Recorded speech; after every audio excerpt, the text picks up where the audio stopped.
Hi, and welcome back to Saving Graces. A few months ago, I got a hold of a recording that was done when I gave a talk on singlehood at a Theology of the Body Women's Conference, Totus Tuus. Thing is, a couple of years later, it still holds true. So I figured, may as well let it out into the world. Who knows? It may help someone figure out how to live their season of singleness. Me, I still need to take notes. Without further ado,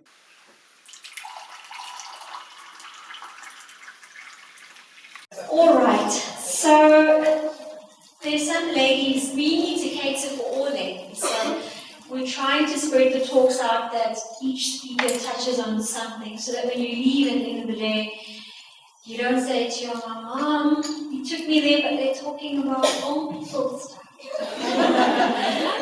I'm just joking, but we need to cater for everybody. So our next speaker, where is the lovely Diana?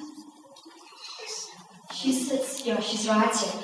So I've got a lovely, I've got the pleasure to introduce Diana Shukumba. She's a really good friend of mine. She's going to be speaking about singlehood. Before we go into singlehood, for those of you who don't know Diana, she is passionate about her faith. She's a radically pro-life Catholic young lady who describes herself as having old-fashioned values. Diana, there's nothing wrong with having old-fashioned values. She loves seeing what the Lord surprises her with in her life and tries to allow the Lord to lead and direct her, but she also admits that at times she likes to take the control back and sort of struggles to hear him and what he wants her to do. Her passions in life are theology of the body, language and psych courses, music, friends, and Girl Guides. I found out that she is a brown owl, Diana. She'll explain some hierarchy in Girl Guides and Scouts. Anyway, brown owl, and I'm not doing the call because she showed me how to do the call, but I can't make harmonies. Diana, to me, has a balance between analytical and being creative, being adventurous, and also being a lady. I say this because she's got a wide spectrum of talents and interests. She's an IT specialist, she's a teacher, she plays the harp, she sings in a choir, she cooks, she bakes. She's the ultimate homemaker. So in short, I think she's the perfect wife in the making. And if any of you have sons that are looking for a really good wife,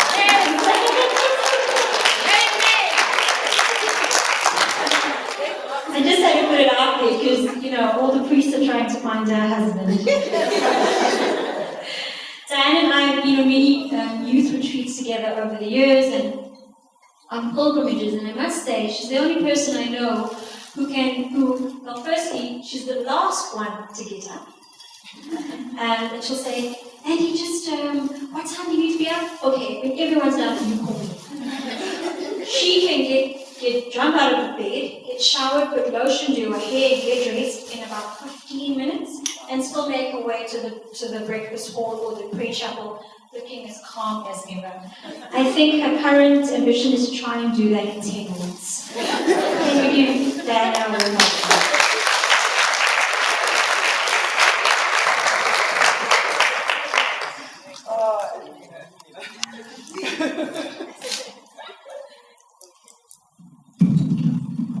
after that intro, if I actually get no introductions, then I know, hey, shit, something's wrong.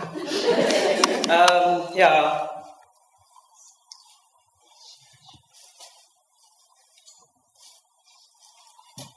Okay, so my name is Diana, and here goes nothing.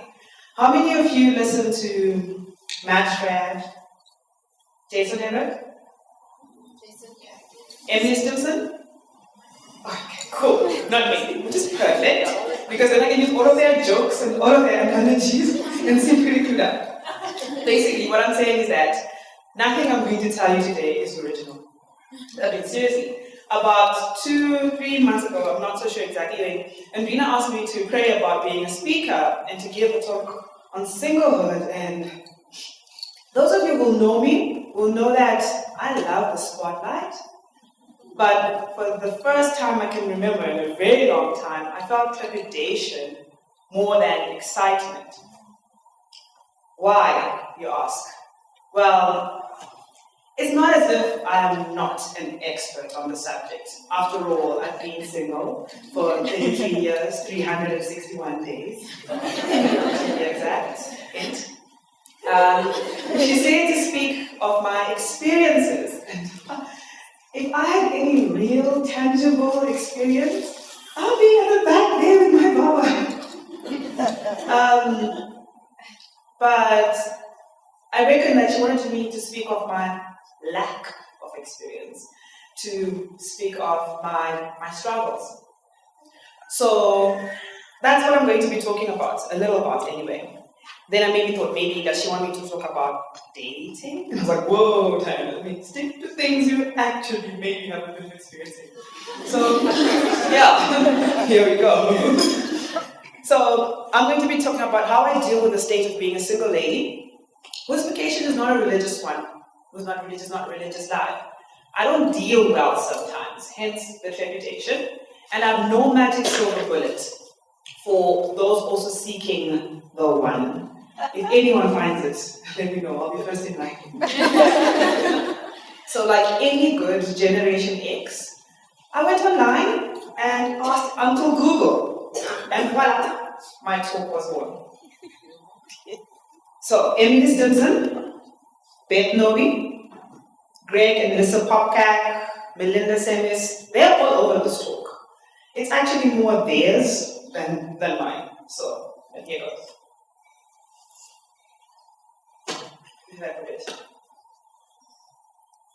I don't have any new amazing gems of wisdom that you ladies have not heard before, but I ask you to listen with an open heart. And sometimes I don't make sense and I speak really fast, and if that happens, like put your hand up and say, slow down.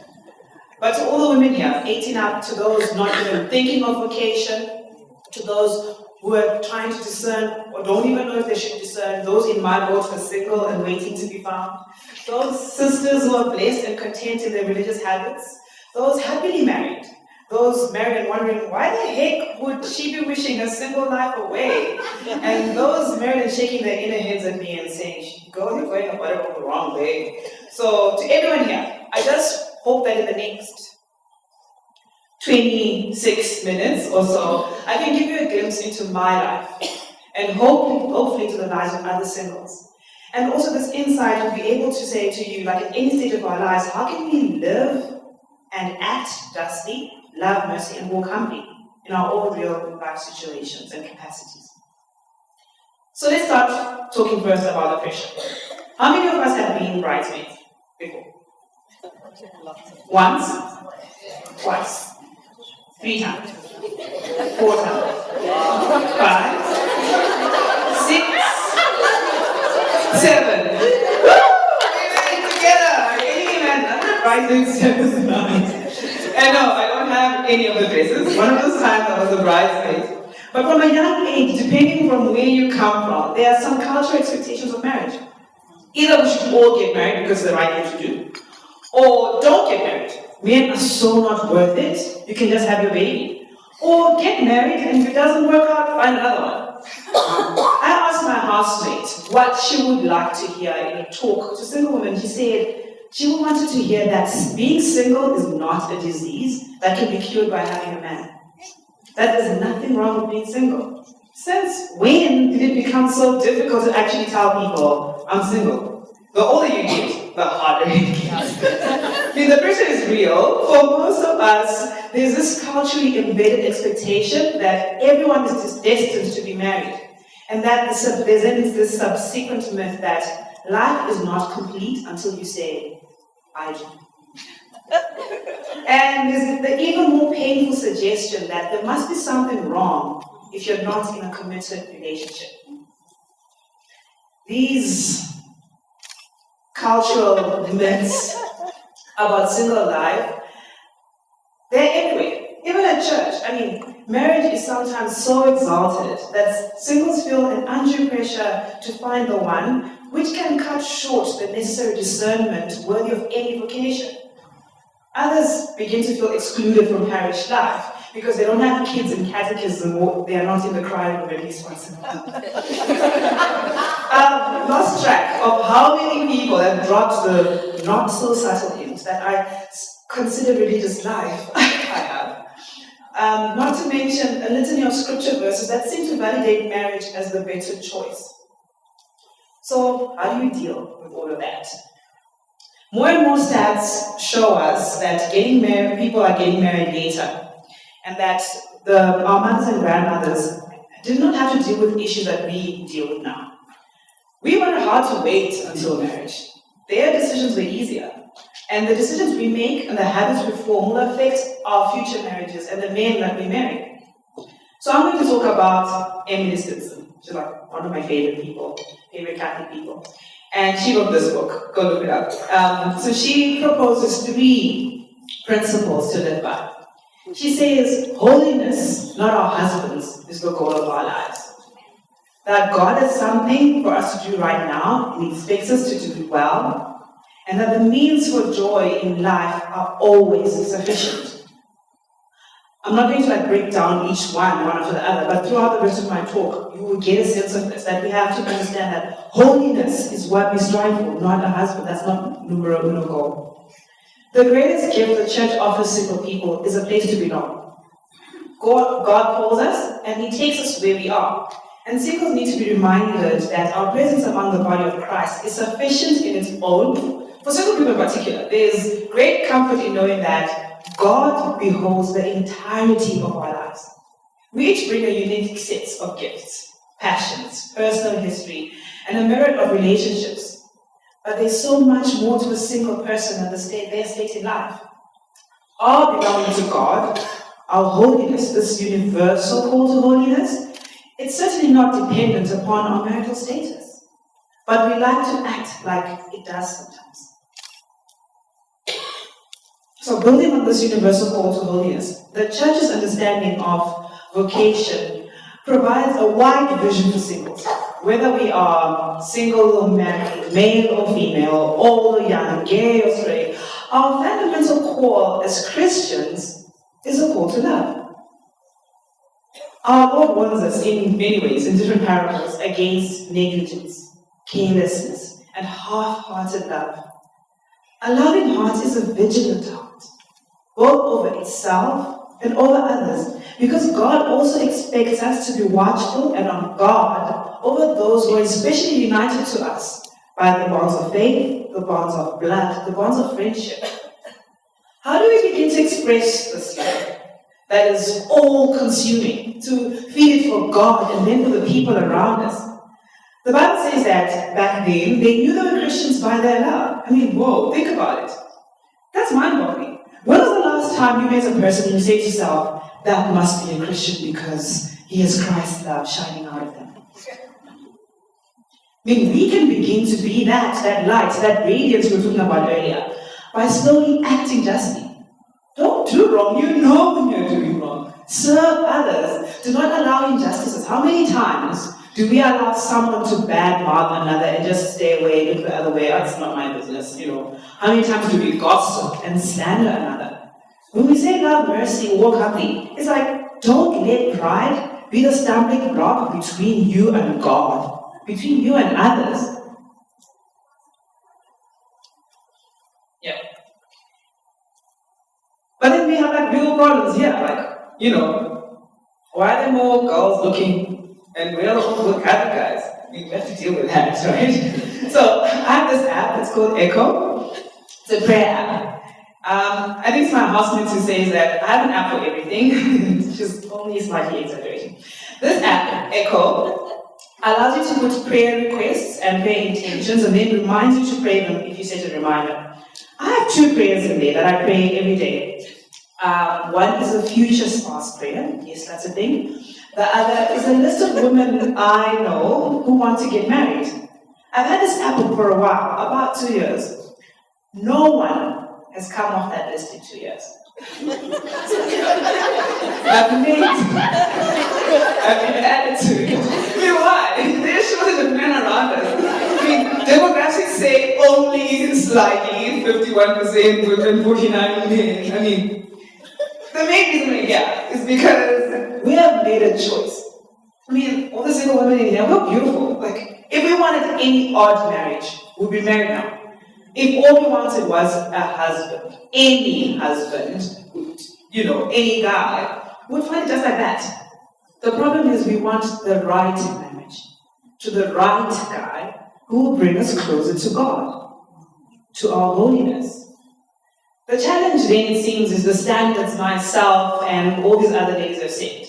Some people think that our standards are too lofty. I don't know. Are they? Are they lofty? Okay, let's see. So, let's talk about my standards quickly. Something has happened to my app.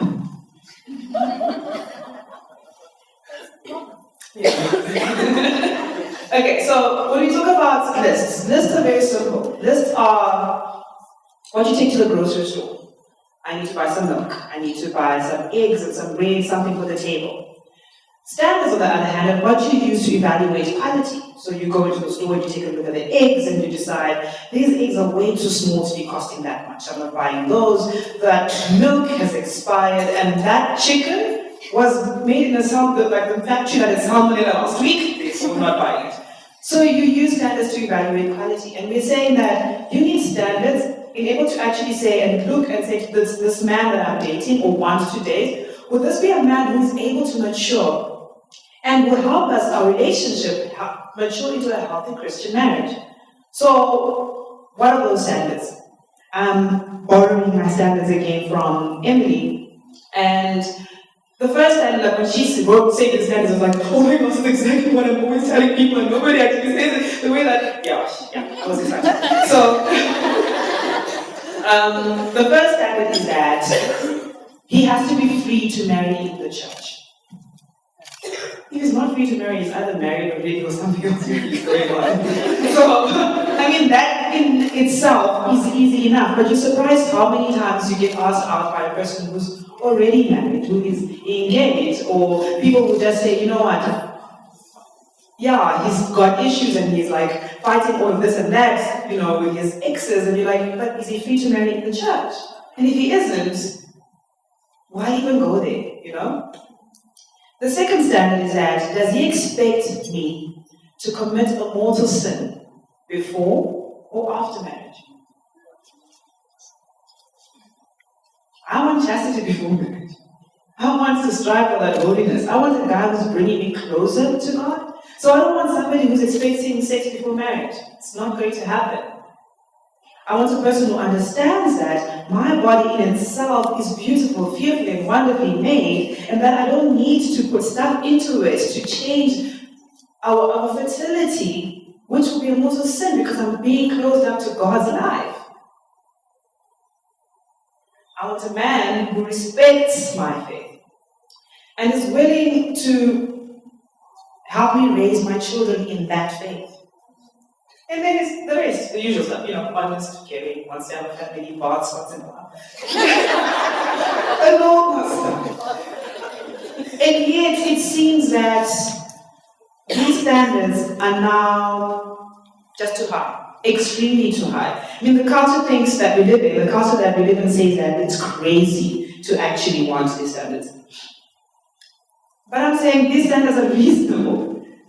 Because these are the standards that God wants for us. It's what He wants for us. So why suddenly are they over the top? Most guys do ask you out these days expecting to have sex. And it's sad that the moment somebody knows my age, a very common question nowadays is, how many kids do I have? And I'm like, whoa, The crux seems that finding a Catholic or Christian guy who is not a cafeteria Catholic or Christian, those who pick and choose what they want from God's teachings as, their feelings on that particular day. So, we keep up, as ladies, this, we keep a lookout for this elusive unicorn and wonder if that guy over there could be him or if it's this guy over here helping out, And, I mean, it's true. Single ladies, even the married ones before you got married, it's true. We kind of have this radar. Every guy you meet is a potential until he is disqualified from the potential by some criteria you have in your head. Some are automatic disqualifications. Too young, too old, too short, too tall, engaged, married, priest. But that's not matter where we are. We are always keeping an eye out. You never know when you're going to meet this guy. So in 2012, I went to World Day, and in that 2 weeks, the potential pool grew exponentially. Suddenly there were guys everywhere. They were Catholic. In front of us were amazing guys who practiced their faith. They were gentlemen. Where have they been hiding? And they were good looking to boot. So you'd be like, even if that wasn't on your list, it was okay. It was like, it's already come. And then Max came. And we saw every single one of them in the procession. And not as altar service. They were priests and it was like, oh, like, what? You're so nice. And I was like, please, come, please, wear your colors so that you know that the Lord is. It's like, every Catholic guy that I know is either too young, dating, married, or a seminarian. And it's the way it is, because these are the guys, the ones who are saying, who actually understand what it means, the beauty of love and marriage. They understand it, and so they've chosen a vocation. Yes, they're already married, or they're already in this priesthood. And it's like, it's so hard to find anybody to ask you on a date because they're in that pool, and those who aren't, like, they're not interested sometimes. So if you're a devout girl, your options are limited. Generally, I think that Catholic men have it easier. They have the luxury of choice. Us, not so much. So then you get the platitudes of wisdom. I'm quite happy sometimes to never hear them again, but then I find myself saying them to other people over and over and over again. You have to be patient. God has a plan for you, and you're perfect mate, but sometimes He expects you to wait. Or don't settle. Marriage is supposed to be a union for life, so you don't want to get stuck with the wrong guy, with someone who isn't right for you. Then you also get you're a princess. You're a daughter of the king. So keep yourself pure and holy. And sooner or later, that pure and holy guy will come along and sweep you off your feet. They're nice, they're true, but sometimes they're just not comforting. Then you get the testimonies. I love the testimonies, don't lie, but sometimes they just make you sad. I mean, like, there's so many personal testimonies, and like, from girls who followed this advice and it worked. They dated this great Christian boy that they met at the Braai and Singles on World Youth Day, and then one day in the Adoration Chapel, he got out on one knee and he proposed, and together they asked Jesus for permission to marry. Hearts swelled, heaven smiled, choruses of angels sang, and you're like, oh. What these personal testimonies miss, of course, is that for every one of these glorious idyllic success stories, there are a lot of wonderful Catholic and Christian girls praying and waiting and hoping for their turn. But it's not a turn-based system. It's more like musical chairs, where you keep pumping your backs together and the chairs keep gradually decreasing exponentially. So, what do we do then? We need to then focus on the gifts that we have in this season of singlehood. Using your gifts and being a gift. Living an intentional single life. How do we live an intentional single life? It's easy. By acting justly. By loving mercy. By walking humbly. You always hear this. People say, oh, there's nothing here for singles like a church and stuff like that. But I'm like, really? Then they must go to different parishes. I mean, they should not be asking this, what does a church do for singles? Should be asking, what can I as a single person do for the church?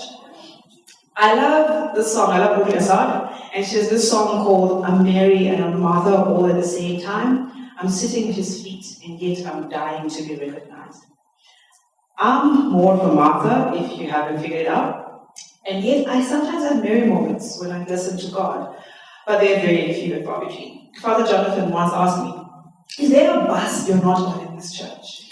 There are a few ministries I have not tried out, from catechism to teaching teaching the little kids on Sunday Mass, to RCIA, to confirmation, to music, to liturgical dance, to SVP, to young adults, to TOB, to SFC, ad infinitum. Why? Partly because I'm a Martha, but partly also because this is the time that I can do it. I am single after all. So when people say that there's nothing for singles in church, I disagree mostly. Sometimes I do agree. There are so many ministries looking for us to help, even if it's only part-time. Find one. Remember the parable of the talents? You don't want to be that one girl with your one talent taken away from you because you just don't want to use it in the one ministry in your church. Just saying. And yes, we do feel spare when there's like a family picnic at church and you're new to town. But keep telling yourself, this too shall pass. Then one of our greatest fears and challenges for singles is that is of loneliness. I mean, it's not exclusive to singles. It affects perhaps more acutely those without a permanent partner though. It's usually accompanied by its unwelcome friend despair. If you involve yourself in church, these two can be helped to be kept at bay. Try to be lonely whilst teaching a 5-year-old about Jesus. Try to feel despair during a heated debate at Bible study or as a feast-day celebrations. If you're still there, go to those lonely and in despair with the K group, and suddenly you feel life has perspective. Be hopeful. Hope springs eternal, and remember, people are getting married even at 75. Lord, please. Yeah. Then again, despair, it's a sin. Don't do it. It leads to other sins, to bitterness, to hardness, to frigidness, and settling for that guy who just leads you to more sin. It turns us into ourselves. We become self-absorbed, and we cannot see the needs and the struggles of the people around us, and you can't love them the way that they need to be loved.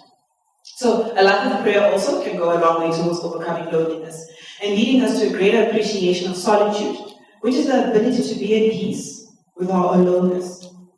We all need a steady dose of scripture to inspire, challenge, and draw us into greater relationship with God. And we only get that in solitude. At the same time, there are a handful of scripture verses that I'm tempted to skip over. Yeah.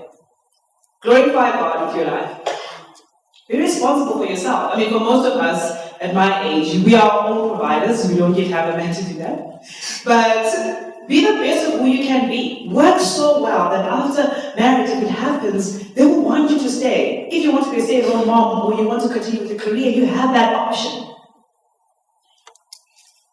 Answer the church's call to show feminine genius in public.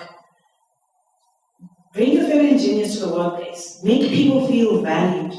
Make sure the human person is the center of all professional activity. Because we don't have families, we are at the forefront of answering that call. So for as long as we're single, we need to figure out what work God has for us and then do it. To impress God and no one else. Do it well. Everything we do is to glorify God, and mediocrity does not glorify God. So, to end off, I'm going to give you some unsolicited advice. Yes, I'm going there. You're going to be getting dating advice from the serial non-dater. So, disclaimer, I'm just very bad at putting said advice into practice, but I think it's pretty good. So, God's plan. We all know that God has a plan for our life. We need to understand that while God does have a plan for our life, that plan does not necessarily give you the good Catholic Christian husband that you long for on your timetable, if ever. That's kind of the thing about God's plans. If you tell him in advance what the plan is and then sit there, waiting for him to make it happen, it doesn't always work so well. It doesn't give him room to maneuver. There's an assumption that if you're virtuous and pure and you devote yourself to God, then you deserve a good spouse and a good life. But that's kind of never been the deal. I mean, if you look at the lives of saints, you won't often find a biography that reads, she was pure and obedient and loving, praying often for her husband even before she met him. And then she found a wonderful, They lived a happy life of mutual accord and raised a large brood of holy children together. It doesn't happen that way. Most of the saints either weren't married at all, or they reportedly had terrible husbands, who they eventually converted through kindness and persevering prayer. I'm not saying find a terrible husband to convert.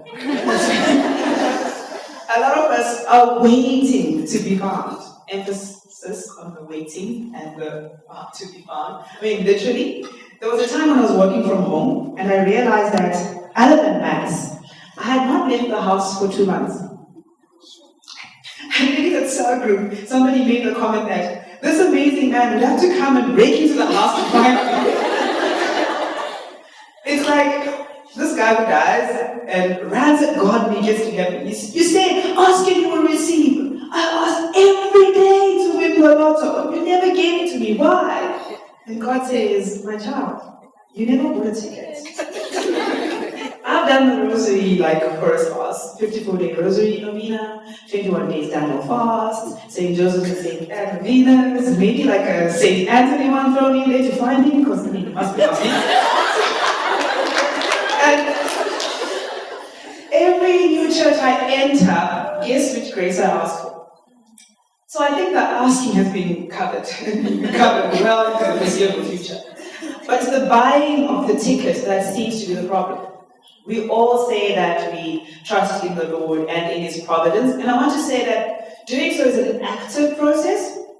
Dating or courting on God's time is an active process. It means that you are actively engaged in the search and discernment. How can you tell if you are dating on God's time or your own time? When you're actively involved in the discernment process, there are two things that need to happen.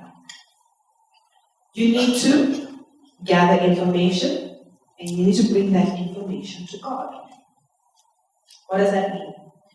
It means that you're not sitting around and waiting for God to drop a spouse in your lap. It means you're actively looking for people, social events, and opportunities to become a more better, complete version of yourself. And you're looking for ways to live out a more meaningful life. So, no, it's not getting out of your comfort zone and going clubbing, because that's where the guys are, or as my roommate said, walking along the Woolies aisle with the frozen food section. But, as Jason Everett likes to say, you're running towards the Lord, doing what He wills you to do. And then you check, who's running alongside with you? Those are the people you're going to end up with. Seek the Lord. Bring all your fruits to God and ask Him to show you how to be open to the relationship He wants for you. That's the freaking hard work, to be invested. It's clear if a person is not invested or not. If you're sitting back and assuming that God will make it happen, but going along on your own regular routine, you're not dating on God's time. You're dating on your own time. You're intentionally holding something back. What are you holding back? If you have discerned that you're called to marriage, then you need to put everything on the table. You need to pray. And pray, God, I'm all in. I'm going to help you, as if you can help God, along by presenting opportunities that can help bring this person into my life. But I also know that through this process, I'm growing closer to you and becoming the best person I can be. So don't hold back. How can you become the best gift? To become the best gift that you can give to God and your future spouse, it's important to have a process that you can use. Have people around you, be it a spiritual director, be it a counselor, that can actually show you what your blind spots are. And Andy's telling me time. Can I have 5 more? 2. Okay. So be that person who is trying to improve themselves all the time. So,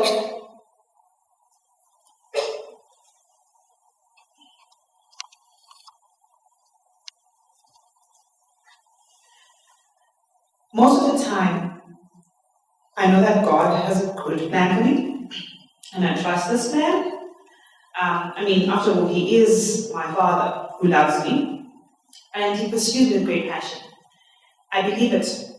more often than not, like 90% in my head, 80% in my heart. The problem is those times I'm in the doubting zone, the 10% and the 20%. Those times my life just sucks big time. And I feel clueless as to what his plan in my life is, and I begin to doubt his providence. Or more so actually, I begin to doubt myself. I begin to think things like, there must be something wrong with me. I mean, honestly, so long, I haven't been on a date in years. Why would guys ask me out? Do I smell? Is my face ugly? Are there other demonic powers at play? Is the devil blocking my blessings? Or maybe I discerned marriage, but I was wrong, and I should give up and actually go to the convent after all? He's not the last. But here are a few things, the last things that should help you a lot. Enjoy your singleness. You may be there a long time. So don't shortchange yourself in the living department. Do your best to glorify God. Don't live a mediocre life. That new sport or new hobby, start it. And if the season of singleness is short, you'll still be all the better for it. Try not to get too set in your ways. I don't know how to combat that one, so if you figure it out, let me know. Do have standards. Know your lines which cannot be crossed.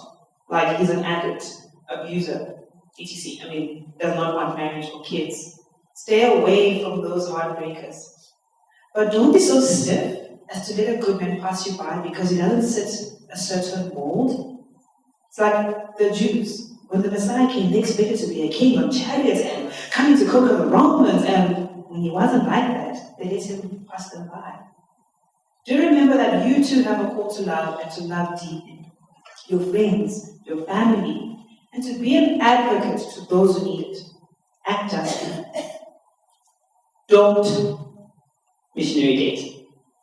There lies a road to heartache. If you go out with a man and like was a non-believer, then understand what that means to you and what it will look like practically. If he respects you and your faith, then you can talk to him about it. If it brings you closer to God and not further away, he just may be the one the good Lord calls you to that vocation with. But know that it will not be easy, and then be okay with that. Don't expect him to convert, but you can definitely pray for it and ask God to use you as a vessel in his life. Do be open to God's prompting and be discerning ever so often to see what he wants of you today. It may have changed from yesterday. And pray for those who are in despair and lonely, because we've all been there. To the married people, give us advice, but vary it. Try to stay away from the platitudes. Don't tell us to go out more. Invite us to lunch with potential partners. Pray for us, the searching and the non-searching alike.